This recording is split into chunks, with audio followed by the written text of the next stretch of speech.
ये question NEET के बच्चों के लिए, साथ साथ जेईई मेंस के बच्चों के लिए भी काम आएगा। इलेक्ट्रोकेमिस्ट्री चैप्टर से है, तो आइए इसको देखते हैं।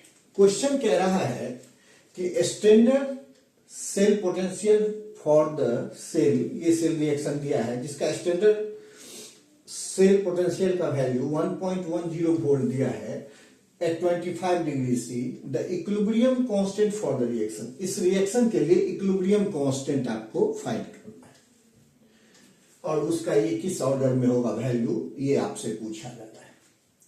तो इक्विलिब्रियम कांस्टेंट जब भी फाइंड किया जाए तो करना क्या है हमको कि इसका अगर फॉर्मूला याद रखें तो सबसे बेहतर है, क्यों कि ये डायरेक्ट फॉर्मूला पे आ जाता है। तो ऐसे हम पहले देखते हैं कि डायरेक्ट फॉर्मूला पे कैसे आता है, फिर हम देखेंगे कि फॉर्मूला कैसे आया और कैसे बनता है। आइए देखते हैं। तो इसके लिए नस्ट इक्वेशन से ये डिराइव होके आता है। तो हमारा इक्विलिब्रियम कांस्टेंट का फॉर्मूला होता है 10 का power n into standard cell potential by 0.059। अब इस रिएक्शन में आप देखिए तो ये जो कॉपर है +2 से 0 में गया तो कितना इलेक्ट्रॉन का गेन हो रहा है, 2 इलेक्ट्रॉन का। और Zn 0 से +2 में गया है तो 2 इलेक्ट्रॉन का लॉस हो रहा है। तो इसमें 2 इलेक्ट्रॉन का लॉस हो रहा है, इसमें 2 इलेक्ट्रॉन का गेन। इसका मतलब ओवरऑल n का वैल्यू कितना हुआ, 2। तो n यहां पर हमारा कितना आ गया, 2। तो n2 और स्टैंडर्ड सेल पोटेंशियल का वैल्यू दिया हुआ है 1.10 वोल्ट दे दिए बाय 0.0। तो इसको जब आप कैलकुलेट करेंगे तो ये आपका 37 के करीब आएगा। ऐसे आता है 37.2 तो 37, तो ये कितना हुआ 10 का पावर 37। और आंसर कौन सा हो जाएगा, ये आंसर हो जाएगा बी। अब हम इसको देखते हैं कि अगर हमें फॉर्मूला ध्यान न रहे तो फिर हम इसको कैसे डिराइव करेंगे। तो आइए देखते हैं।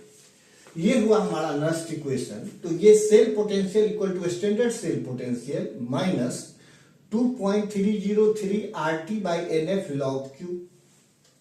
तो जब टेम्परेचर आप 25 डिग्री रखेंगे तो 2.303 RT बाई F का वैल्यू आता है 0.059। इसीलिए हमने डायरेक्ट लिखा cell potential equal to standard cell potential minus 0.059 by N log Q।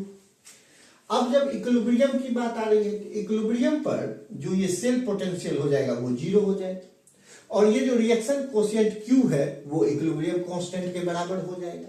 इसीलिए ये 0 हो गया।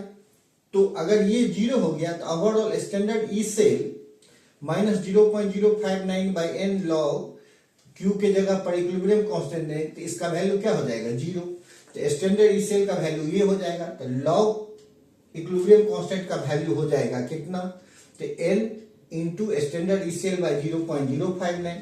तो लॉग अगर सिर्फ इक्विलिब्रियम कांस्टेंट का लेंगे तो 10 का power n into standard E cell by 0.059 जो कि आपका ये है।